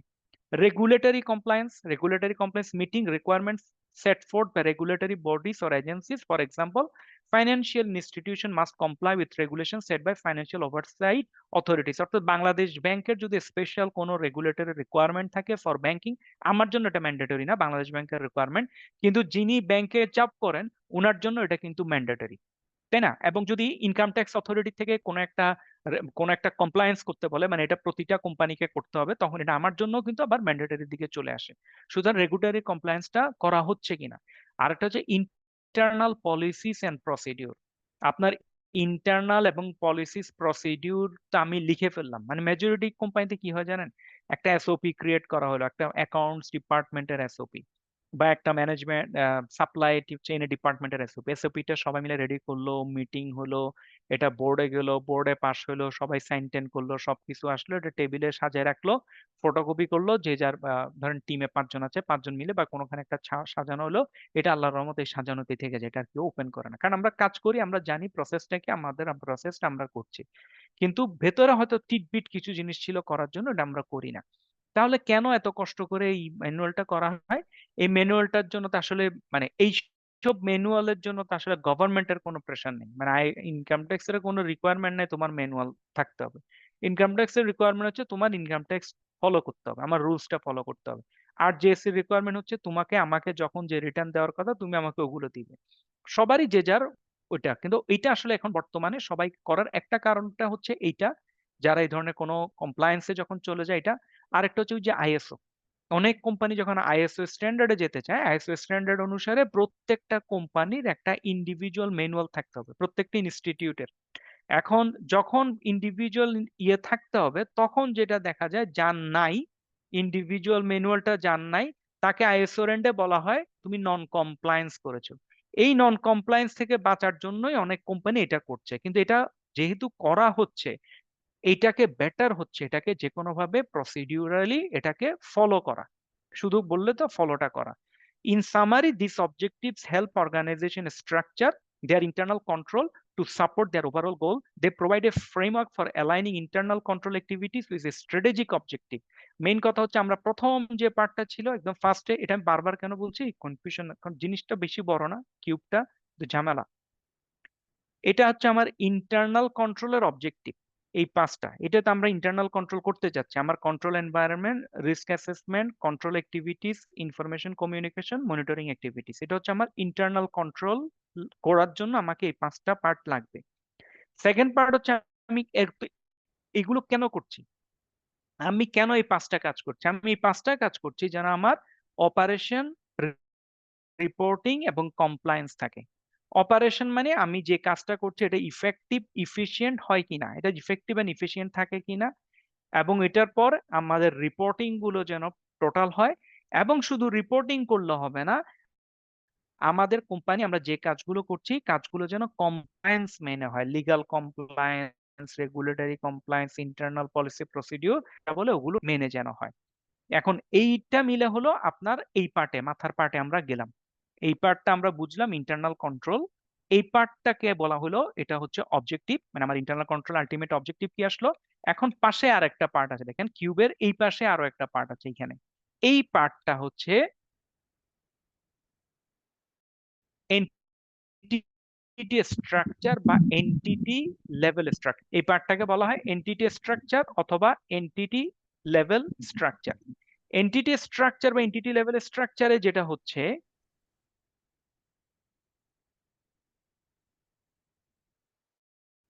এখানে সাউন্ড হচ্ছে একটা আচ্ছা, এন্টিটি স্ট্রাকচার বা এন্টিটি লেভেল স্ট্রাকচারে কি আসে এখানে দেখেন, এই জায়গায় যদি যান এন্টিটি, ডিভিশন, অপারেশন ইউনিট এবং ফাংশন, চারটা পার্ট আছে। এই চারটাকে যদি আমরা সামারি করে বলি, এখানে বলা হচ্ছে this dimension of the COSO cube that represent different levels within an organization where internal controls are implemented is known as entity structure, entity level structure. This dimension illustrates how internal control are applied at various level of the organization. কোম্পানির বিভিন্ন level এটা কিভাবে যায়, ওরা লেভেলটাকে তিনটা ভাগ বলছে, এখানে নাম দিয়েছে চারটা কিন্তু বেসিক্যালি যখন আপনারা পড়বেন দেখবেন তিনটা। একটা হচ্ছে এন্টিটি লেভেল, একটা হচ্ছে ডিভিশন বা সেগমেন্ট লেভেল, আর একটা হচ্ছে প্রসেস বা ফাংশন লেভেল। এই তিনটা পার্টে ভাগ করছে। এন্টিটি লেভেল হচ্ছে control applied across the entire organisation. Entity level organisation হচ্ছে পুরো এন্টিটিতে, কোম্পানির যে বিজনেস এন্টিটি আছে আমার পুরো এন্টিটিতে একটা কন্ট্রোল আছে। এটা অনেক কোম্পানিতেই থাকে, সাধারণত ম্যানেজমেন্ট উপর থেকে বলে দেয়, আমরা বাইরে মানে টোটাল কোম্পানির কন্ট্রোল বলছি, ইন্ডিভিজুয়াল ডিপার্টমেন্ট না। এরকম যে কন্ট্রোলটা আসে এটাকে বলা হয় এন্টিটি লেভেল কন্ট্রোল। দুই নম্বর যে ডিভিশন বা সেগমেন্ট লেভেলটা হচ্ছে স্পেসিফিক একটা পার্টিকুলার ডিভিশনে, কথার কথা আমাদের কোম্পানিতে কি বলবো, কোন একটা ডিপার্টমেন্ট ধরেন মানে কোন একটা ডিপার্টমেন্টকে আমরা খুব বেশি প্রায়োরিটাইজ করি, ওই ডিপার্টমেন্টের অনেক কিছুই আমাদের একদম স্ট্রাকচারালি কন্ট্রোল দিয়ে আমরা মেনটেন করি। This is known as division বা সেগমেন্ট লেভেল। আর প্রসেস লেভেল হচ্ছে যখন control applied two a specific process of A function with division or segment, যখন স্পেসিফিক কোনো ফাংশনের জন্য একদম স্পেসিফিক এই ফরম্যাটে যায়। ধরেন আমি একটা আমার পার্সোনাল উদাহরণ দিই, আমাদের আমি কাজ করতে যখন কাজ করতাম আমাদের একটা কেমিক্যাল কেনা হতো, কেমিক্যালটার নাম হচ্ছে UF85, কেমিক্যালটার নাম UF85। UF85 বেসিক্যালি ইউজ হয়, মানে এটার একটা ইউজ হয় সার কারখানায়, অবশ্যই বাংলাদেশের গভর্নমেন্টের সার কারখানায় কেনা হয়, সব জায়গায় কেনা হয়। একই সাথে এটার আরেকটা কাজ কিন্তু পারমাণবিক বোমা তৈরিতে এটা ব্যবহৃত হয়। তাহলে UF85 কি একটা সেনসিটিভ কেমিক্যাল। UF85 যে কেউ চাইলে সেল করতে পারে না, যে কেউ চাইলে কিনতে পারে না। আবার আমাদের UF85 তখন শিপ বাই শিপ লাগতো, মানে এক শিপ কিনে আনলো, এক মাস পর আবার আরেক শিপ আসবে, মানে একটার পেছনে একটা লেগে থাকে। এখানে অনেক কিছুই আমাদের মেনটেন করতে হতো খুব টেকনিক্যালি। খুব টেকনিক্যালি বলতে এখানে আপনি তিন পার্টি কোটেশন দিবেন, কে কম দিবেন ওরকম কোনো ইস্যু ছিল না। এটা হচ্ছে যে দিবে, এবং প্রাইসও আপনার নেগোসিয়েশনে খুব একটা সুযোগ ছিল না। তাহলে আমাদের এখানে ওইভাবে চলতো। কিন্তু আমার যেটা বলছি প্রসেস ফাংশন, স্পেসিফিক UF85 কেনার জন্য আমাদের একটা স্পেসিফিক প্রসেস ছিল। এটা ঠিক কখন কেনা হবে, কার থেকে কেনা হবে, ওই সময় প্রাইসিংটা কিভাবে সেট হয়, প্রাইসিং সেট হওয়ার পর এটা কিভাবে ইন্টারন্যাশনাল মার্কেটে যাবে, এরপর আমি কিভাবে কিনবো, এবং এটার ইন্স্যুরেন্স কোথায় হবে। UF85 এর একটা সেপারেট ইন্স্যুরেন্স হতো আমাদের, এটা সরাসরি ইউকেতে, এটা বাংলাদেশের কোম্পানি একটা থাকতো নামে, কারণ এটা এত বড় ইন্স্যুরেন্স অ্যামাউন্ট বাংলাদেশের ইন্স্যুরেন্স কোম্পানি অ্যাফোর্ড করতে পারবে না। বাংলাদেশে একজন থাকতো, কিন্তু বেসিক্যালি এটা ইউকেতে গিয়ে তো আমাদের CFO সরাসরি USA তে যেত, বা CEO USA বলছি ইউকে তে যেতেন, উনারা ওইখানে বসে ইন্স্যুরেন্স কোম্পানির সাথে কথা বলে ওইখানে ইন্স্যুরেন্স করে, ওইখানে ইন্স্যুরেন্সের 1 বছরের জন্য পেমেন্ট সব সেট করে তারপরে উনারা আসতেন। তাহলে আমার একটা অন্যান্য কোনো জিনিস কেনার সময় কিন্তু এইরকম কোনো প্রসেস বা ফাংশন লেভেল আমাদের ছিল না। প্রকিউরমেন্ট বাদ বাকিগুলো আমাদের স্ট্যান্ডার্ড প্রসেস। বাজেট থাকতে হবে, একটা বাজেট থাকলে হবে না, বাজেটটার পর আপনি একটা পারচেজ রিকুইজিশন রেজ করে অ্যাপ্রুভাল নিতে হবে, অ্যাপ্রুভ হওয়ার পর এটা পারচেজ অর্ডার হইতে হবে, পারচেজ অর্ডার পর কিনবে এরকম। কিন্তু ইউএফএ-টিফএব এর ক্ষেত্রে ওইসব বাজেট ফাজেট কমপ্লেন্ট টমপ্লেন্ট ওইসব কোনো ইস্যু না, কারণ ইউএফএ-টিফএব না থাকলে আমার সার হবে না। এটা বাজেটে থাক না থাক এটা কিনতেই হবে। এবং এটা এমন একটা দ্রব্য, দাহ্য পদার্থ, এটা যদি আমি ইনসিওরড না করি, এটাতে পুরা মানে কখনো যদি এগুলোতে কখনো বার্স্ট করে ওইসব জিনিস, আপনার পুরো এলাকা উড়ে যাবে। মানে বাংলাদেশের একটা পার্ট দক্ষিণ আনোয়ারা বলে চিটাগাং এর, এখানে একদিকে হলো কাফকো আর একদিকে হচ্ছে সিইউএফএল, দুইটাই সার কারখানা, দুইটাই ইউএফএ-টিফএব ইউজ করে। এগুলো দেখবেন পুরো এই আনোয়ারাই মানে বোমার মতো বার্স্ট হয়ে গায়েব হয়ে যাবে। সুতরাং this are very sensitive information এবং এটা ভেরি সেন্সিটিভ প্রোডাক্ট। সুতরাং এটার জন্য আমাদের একটা স্পেসিফিক ফাংশন লেভেলের বা প্রসেস লেভেলের একটা কন্ট্রোল ছিল এই পার্টটার জন্য, মানে আপনার এই ইউএফএ-টিফএব এর জন্য। তাহলে এনটিটি লেভেলের কন্ট্রোলটা সাধারণত কি? এনটিটি লেভেল, যখন এনটিটি মানে কোম্পানি লেভেলে যে কন্ট্রোল, একটা হচ্ছে আমার কোম্পানি, আমি ধরেন ইউনিলিভার বাংলাদেশ, আমার একটা এনটিটি লেভেলের কন্ট্রোল আছে। আবার আরেকটা হতে পারে আমার কোম্পানি মধ্যে মার্কেটিং ডিপার্টমেন্ট আমার মেইন, কারণ আমি আলটিমেট ইউনিলিভার চলছে মার্কেটিং এর জন্য, ব্র্যান্ডিং এর জন্য, সুতরাং হয়তো ওনার একদম মার্কেটিং ডিপার্টমেন্টের জন্য একটা কন্ট্রোল আছে। আবার আরেকটা হতে পারে ইউনিলিভারের কোন একটা স্পেসিফিক প্রোডাক্ট যেটা একটু সেন্সিটিভ, ওটার জন্য একটা স্পেসিফিক আলাদা কন্ট্রোল আছে। এই পার্টগুলোকে বলা হয় আপনার এইখানে ইয়ের জন্য মানে entity level control. Entity level কন্ট্রোলে আমাদের কি কি আছে? Governance and oversight, ethics and integrity, organisational structure, internal audit, function. এগুলো যদি থাকে তখন বোঝা যায় এন্ট্রি লেভেলের এন্টিটি লেভেলের কন্ট্রোল আছে। বাংলাদেশের অনেক কোম্পানিতে আজ থেকে 5 বছর আগেও ইন্টারনাল অডিট ডিপার্টমেন্ট ছিল না, অনেক কোম্পানিতে ছিল না, বা থাকলেও কোয়ালিটি লোক ছিল না। বড় কোম্পানি বা ভালো কোম্পানি তো ডিফারেন্ট, ওটা তো অন্য ইস্যু। আমি বলছি বেশিরভাগ অনেক গ্রুপ অফ কোম্পানি, ধরেন আমরা এসালমে কাজ করতেছি, অডিট ফার্ম থেকে এক্সটার্নাল অডিটে, এসালমের বিরাট কোম্পানি, কিন্তু ওনাদের কোনো ইন্টারনাল অডিট ডিপার্টমেন্ট ছিল না। তারপর আপনার আবুল খায়েরে কাজ করেছি, আবুল খায়ের কোম্পানির তুলনায় অনেক ছোট একটা ইন্টারনাল অডিট ডিপার্টমেন্ট ছিল, যাদের আসলে কাজগুলো ইন্টারনাল অডিট স্টাইলের না, এগুলো কিছু মানে পুলিশিং টাইপের। ওরা ইন্টারনাল অডিট লোকজন বসে বসে ধরেন ঢাকার থেকে একবার মুন্সিগঞ্জ যায়, মানে সারা রাত জার্নি করে পৌঁছায়, এবং এমপ্লয়ি বেনিফিট ভালো না, অডিটের লোকগুলো ভালো না, বেতন ভালো না, এটা এক ধরনের। তারপর চিটাঙে মোস্তফা গ্রুপ ছিল, ওদের কোনো ইন্টারনাল অডিট ডিপার্টমেন্ট ছিল না, ওগুলো কিন্তু সব বড় বড় কোম্পানি। তারপর গভর্নমেন্ট কোম্পানিতে ইন্টারনাল অডিট সরাসরি নেই, গভর্নমেন্টের আবার যেটা হতো ইন্টারনাল অডিট বাহির থেকে আসতো, এবং ওরা প্রচন্ড পেইন দিত, ওদের ওই পেইনের যন্ত্রণা ওরা খুব ভয় পেত ইন্টারনাল অডিট আসছে শুনলে। কিন্তু এখন এন্টিটি লেভেলে কন্ট্রোল বোঝার জন্য কি যায়? গভর্নেন্স কোম্পানিতে গভর্নেন্স আছে কিনা। কোম্পানি গভর্নেন্স মানে কি? কোম্পানিতে আপনার রেগুলার মিটিং হয়, ইনফরমেশন হয়, সবগুলো এরকম হচ্ছে কিনা। ইথিক্স কেমন? আমরা একটু আগে বললাম ইউনিলিভার, আপনারা দেখবেন যত কিছুই বলেন, যত ইন্ডিয়ান কোম্পানি গালাগালি করেন যাই করেন, দিন শেষে একটা রিলায়েবিলিটি কাজটা কেন করে? বা এরা হয়তো 2 নাম্বারই করবে না, এরকম একটা জিনিস কাজ করে। এখন ওর মালিক ইন্ডিয়ান না মালিক ইউরোপের, ডিফারেন্ট ইস্যু, মানে ওই নাকি ইসরায়েলি, এখন আমি ওর প্রোডাক্ট কিনবো কি কিনবো না, এটা হচ্ছে আবার আমাদের ইথিক্স এর ইস্যু, ইথিক্স ইন্টিগ্রেটেড ইস্যু। কিন্তু দিন শেষে কোম্পানির কিন্তু একটা আপনার কাছে যে আজকে গ্রহণযোগ্যতা, এটার কারণটা হচ্ছে কোম্পানির গভর্নেন্স, এটার কারণ হচ্ছে কিছু জায়গায় ওদের ইথিক্স, কিছু জায়গায় অর্গানাইজেশনাল স্ট্রাকচার, এবং এটা আমাদের ইন্টারনাল। এবং যদি আমরা এদের সাথে কোনো কাজ বা কিছু করতে যাই, আমরা জানি they have a good internal audit function. এটা হচ্ছে এন্টিটি লেভেলের কন্ট্রোল। ডিভিশন বা segment level control. Segment level control মানে ওই যে সেম একই টাইপের, এটা হচ্ছে ডিভিশন স্পেসিফিক পলিসিস। যখন স্পেসিফিক পলিসিসের কোনো কিছু থাকে যেটা কমপ্লাই করতে লোকাল রেগুলেশন এবং address regional market condition. Operational control, control design manage risk and achieve objective specific to division or segment separation. Performance monitoring, tracking and evaluating the performance of a specific division or segment to ensure they meet to objectives and operate efficiently. এই তিনটা জিনিসকে মিলে বলা হয় division বা আপনার segment level control. আর last one হচ্ছে প্রসেস লেভেলের কন্ট্রোল। প্রসেসে চলে গেলাম। প্রসেসের লেভেলে কি বলছে? প্রসেস কি? Process or function level control are detail control applied to specific process or function within a division or segment. These control are focused on managing operational risk, ensuring that individual process operate effectively. Example include process specific procedure, control activities, operational checkpoint. Process specific procedure টা কি detailed procedure and protocols carrying out a specific tasks such as payroll processing, procurement or order fulfillment. মানে এই জিনিসগুলো প্রত্যেকটা কিন্তু একটু sensitive. Payroll processing এর জন্য কেন স্পেসিফিক? আপনার কোম্পানিতে খুব কম কোম্পানিতে দেখবেন যেখানে ম্যানেজমেন্ট চায় একজনের বেতন আরেকজন জানুক।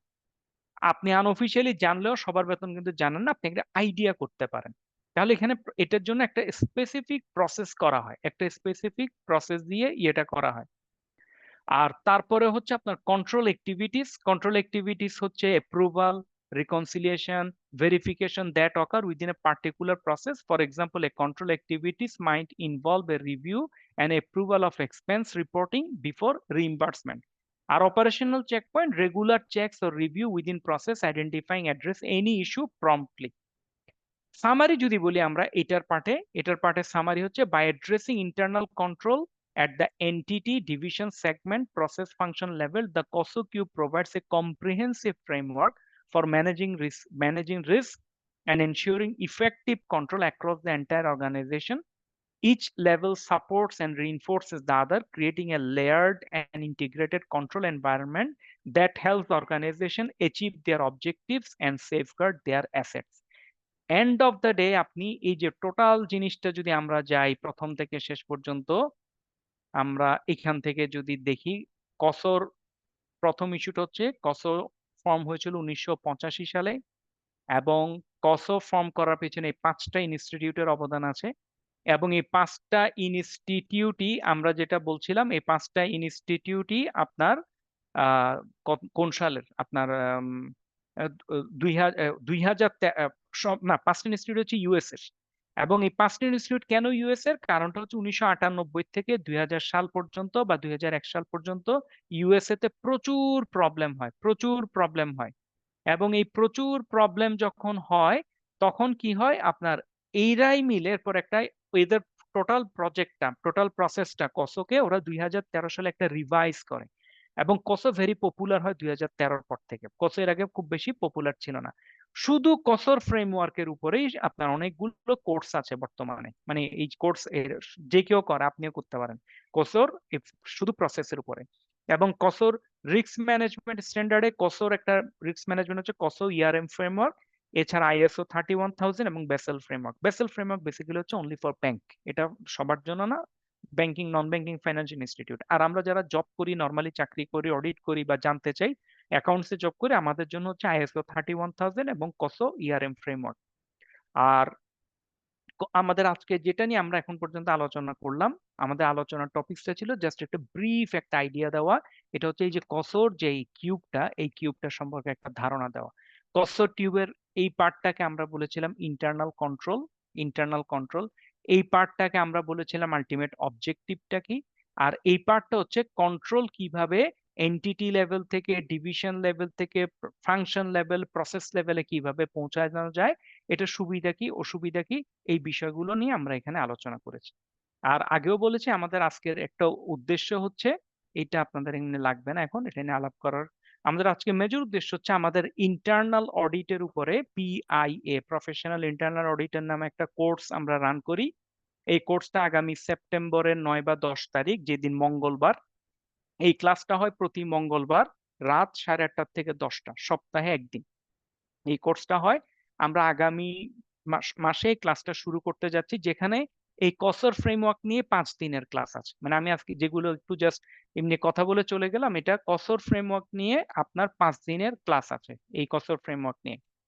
আর আমাদের নেক্সট ক্লাসটা আমাদের একটু অন্য ক্লাসের চেয়ে একটু রিডিজাইন করেছি আমরা, সবার কথা চিন্তা করে ট্রেনার সহ বসে আমরা ক্লাসটাকে একটু ব্ল্যান্ডেড এনেছি। ব্ল্যান্ডেড বলতে আমাদের প্রথম 5টা ক্লাস হবে লাইভ জুমের পরে আপনাদের 4টা ক্লাস থাকবে রেকর্ডিং, এরপরে রেকর্ডিং এর ক্লাসগুলোর উপর একটা লাইভ জুমে আবার আর একটা রিভিউ ক্লাস করা হবে।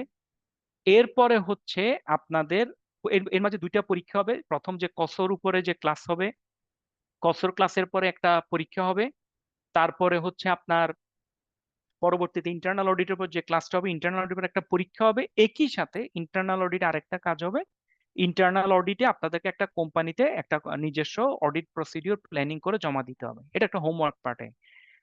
এরপরে আপনাদের সার্টিফিকেট গুলো নিয়ে আপনাদের একটা ক্লাসরুমে আপনাদের একটা 1 ঘন্টার একটা সেশন হবে, বেশি বড় না, 1 ঘন্টা সেশন, যেখানে আপনারা ডিরেক্ট টিচারকে কোশ্চেন আনসার করতে পারবেন, কোশ্চেন আনসার সেশন।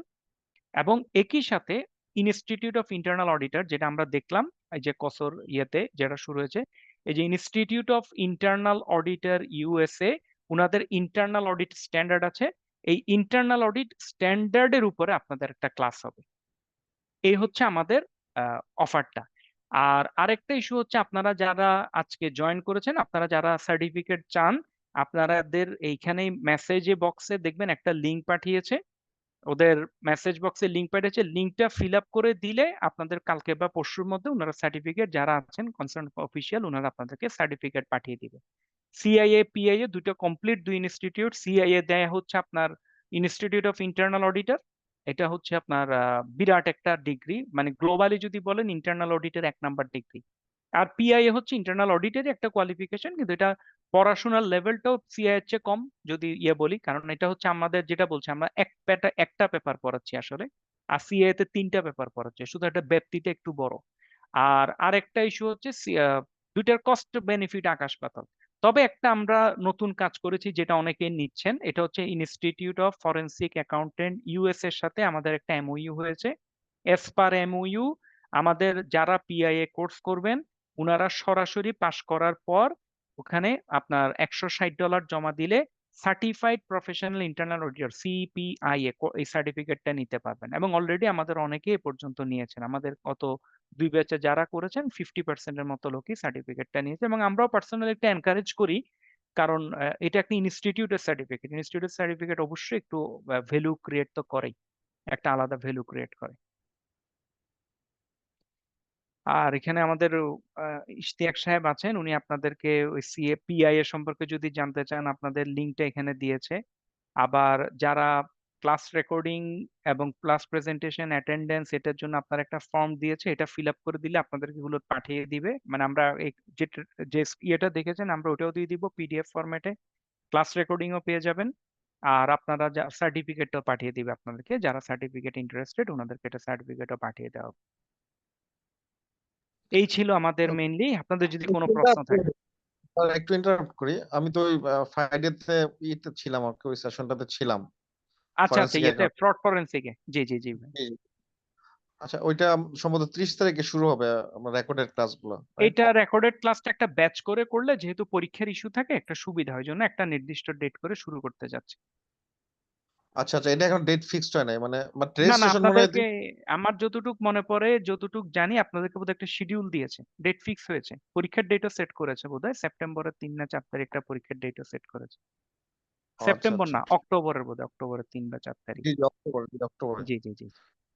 জি জি, ঠিক, আমি ওইটাতে অ্যাডমিট হবো, ঠিক আছে। আচ্ছা আচ্ছা, ইনশাআল্লাহ কোনো সমস্যা নেই ভাইয়া, থ্যাংক ইউ সো মাচ। ভাইজান একটা ইনফরমেশন একটু শেয়ার করতে পারবেন কিনা? প্লিজ সেটা প্লিজ হচ্ছে ভাই। সরাসরি আইএসও 31000 সার্টিফিকেশন এক্সামের জন্য জি আসলে কোনো ট্রেনিং প্রোভাইডার অথবা আপনাদের কোনো ওয়ে আছে কিনা এটা জি জি অ্যাসিস্ট জি, করার জন্য? আমাদের সাথে পিইসিবি, এটা হচ্ছে আপনার ফ্রান্সের একটা ইনস্টিটিউট, ওরা শুধু আইএসও ট্রেনিংই করায়। আমরা পিইসিবির বাংলাদেশে অ্যাপ্রুভ প্রোভাইডার, কিন্তু পিইসিবিটা আমরা মার্কেটিং করি না একটাই কারণে, মার্কেটটা খুব ছোট। আপনি যদি ইন্টারেস্টেড হন, আমি ওদের সাথে, আমি ওদের সরাসরি প্রোভাইডার, মানে এটা হচ্ছে কি, আমি কথা বলে আপনাকে জানাতে পারবো। ওদের সিস্টেমটা একটু বলে দিই আগে, তাহলে কথা বলার আগে, এটা হচ্ছে ওদের ইস্যুটা হচ্ছে, ওরা ক্লাসটাকে 5 ডেজ ক্লাস হিসেবে কাউন্ট করে, আগে ক্লাস করতে হবে, তারপর পরীক্ষা হুম দিতে হুম হবে। প্রতিদিন ক্লাস $80, 80 USD, তাহলে হুম 5 হুম দিনের ক্লাস হচ্ছে $400। এই হুম $400 দিয়ে আপনি ক্লাস, এটা রেকর্ডেড ক্লাস, হ্যাঁ, তো হুম এটা ওদের রেকর্ড করার পর ইউজার নেম পাসওয়ার্ড দিয়ে আপনি ওখানে ঢুকবেন, আপনি আইএসও 31000 কোর্সটা করবেন, কোর্সটা করে ওইখানে পরীক্ষা দিবেন। পরীক্ষা ফেল করলে একবার 2বার পরীক্ষা দিতে পারবেন, মানে একবার কোনো কারণে যদি খারাপ হয়, সেকেন্ড টাইম আবার দেওয়া যাবে, অ্যাডিশনাল কোনো পেমেন্ট করতে হবে না। এবং যদি পরীক্ষা পাশ করেন, সরাসরি আপনি এখান থেকে সার্টিফিকেট ওই অনলাইনে পেয়ে যাবেন। এটা হচ্ছে ওকে পিইসিবি, এবং ওরা বড় বডি, ওকে বেশ বড় বডি।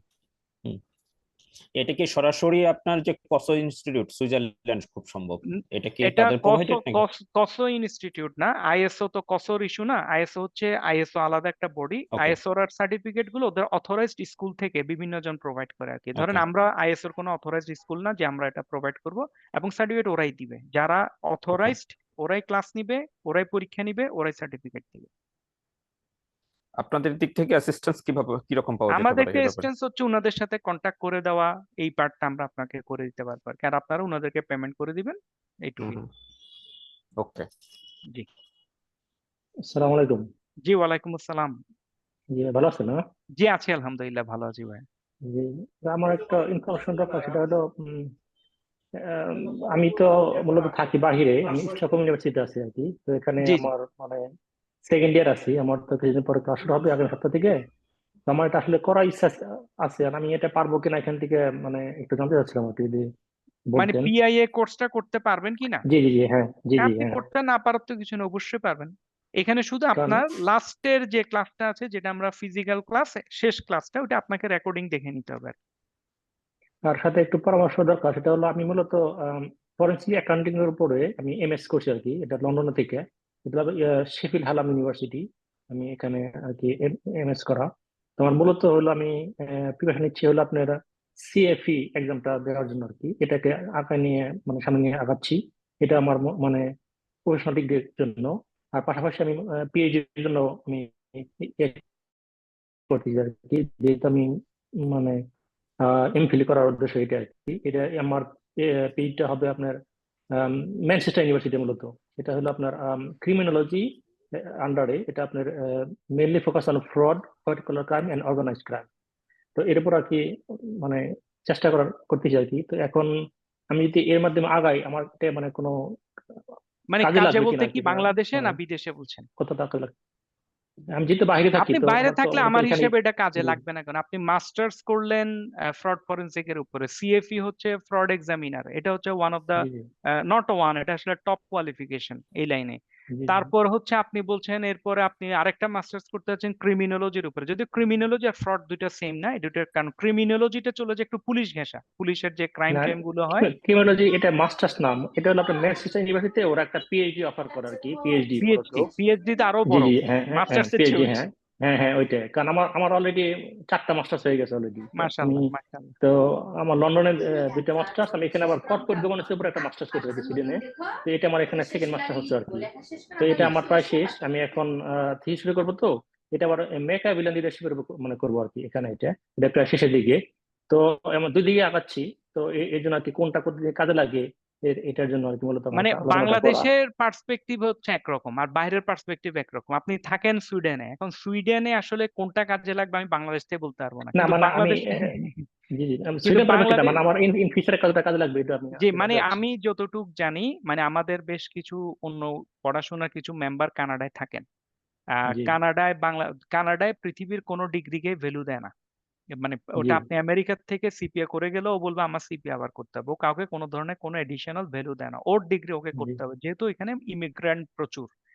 কিন্তু জি আমি যেটা শুনছি কানাডায় পর্যন্ত এই ফ্রড ফরেনসিক অ্যাকাউন্টেন্টদের যথেষ্ট ভ্যালু দেয়, কারণ এগুলো ওদের রিকোয়ারমেন্ট। এই জিনিসগুলো ওইসব দেশে প্রচুর ডিমান্ড আছে, যেটা আপনার নর্থ আমেরিকায় বেশি। ফ্রড ফরেনসিক নিয়ে ডিমান্ড গুলো নর্থ আমেরিকায় বেশি, ইউরোপেরটা আপনি আমার থেকে ভালো জানবেন, এটা আমি বলে লাভ নাই। তবে এশিয়ান সাইডে দেখবেন এটার এখন পর্যন্ত এরকম প্রচার বা প্রসার ঘটে নাই এশিয়ান সাইডে। এশিয়ান সাইডে এখন ধরেন বাংলাদেশের মতো দেশে এখন আস্তে আস্তে আস্তে আস্তে এগুলো আমরা দেখছি। আমি বিশেষ করে গত 3 মাসে আমি বলবো প্রচুর চার্টার্ড অ্যাকাউন্টেন্ট পেলাম, যারা আমার থ্রুতে বা অন্য থ্রুতে হলেও ওনারা ফরেনসিক অ্যাকাউন্টিং এর ডিগ্রি গুলো নিচ্ছেন। একটাই কারণে, কারণ ওনারা যখন বিভিন্ন জায়গায় অডিটের জন্য বা কাজের জন্য যখন প্রোফাইল জমা দিচ্ছেন, তখন এমনি ফরেনসিক অ্যাকাউন্টিং এক্সপার্ট এই জিনিসগুলো ওনার দরকার, এই কারণে নিচ্ছেন। তো ওই মানে হিসেবে আমি, জি বাংলাদেশের ব্যাপারটা আমার খুব একটা ধারণা নাই, কারণ আমি বাংলাদেশের বাইরে প্রায় 16 বছর। তো আমার আচ্ছা, আসলে খুব একটা বাংলাদেশের ধারণা নাই। প্রেক্ষাপটে আপনি যে তো পরিমাণ ইনভেস্ট করে আসবেন ওই পরিমাণ রেজাল্ট হয়তো পাবেন না, আবার বলা যায় না, হয়তো দেখা যাবে মার্কেট চেঞ্জ হয়ে গেছে। কিন্তু আমি আপাতত 2024 সালের কন্টেস্টে বলতে পারি, আপনি পিএইচডি করলেন, মাস্টার্স করলেন, সিএফই করলেন, অন্যান্য সবকিছু করে আসার পরে আপনি হয়তো ওই লেভেলের ভ্যালু হয়তো হয়তো আই রিপিট হয়তো নাও পেতে পারেন। আবার হইতে পারে আপনি একমাত্র এক্সপার্টাইজ হিসেবে গ্রো করে যেতে পারেন, ওটাও হইতে পারে। এটা তার আমরা জানি না, কিন্তু এটা একটু রিস্ক আছে আর কি বাংলাদেশ পার্টে। কিন্তু আপনি যে বাইরে থাকেন, আমার হিসেবে এটা তো মানে সিএফই তে আমেরিকায় খুব চালু ডিগ্রি, আমেরিকায় কানাডায় খুবই চালু ডিগ্রি। আমার বিএসসি অ্যাকাউন্টিং এ, এটা হলো আপনার লন্ডন থেকে। আর এমবিএ আমার ইন্টারন্যাশনাল বিজনেস, এটাও লন্ডনে। এরপর আচ্ছা এমএসসি হলো আপনার ফরেন্সিক অ্যাকাউন্টিং, এটাও লন্ডনে। এরপর আচ্ছা এমএসসি কর্পোরেট গভর্নেন্স, এটা সুইডেনে। এখন যেটা সেটা এমফিল এর মতো আর কি, এটা স্টকহোম ইউনিভার্সিটিতে। তো আমি আচ্ছা এখন দুইটা রান করতেছি হলো, কারণ অলরেডি আমি 2022 সালে আমার পিএইচডি হয়েছিল, কিন্তু আচ্ছা এখানে করোনার কারণে আমাদের ফান্ডটা বন্ধ হয়ে যায় আর কি, যার কারণে কন্টিনিউ করতে পারিনি। তো এখন বাধ্য হয়ে আমাকে এমফিল দিয়ে ভর্তি হতে হয়েছে আর কি।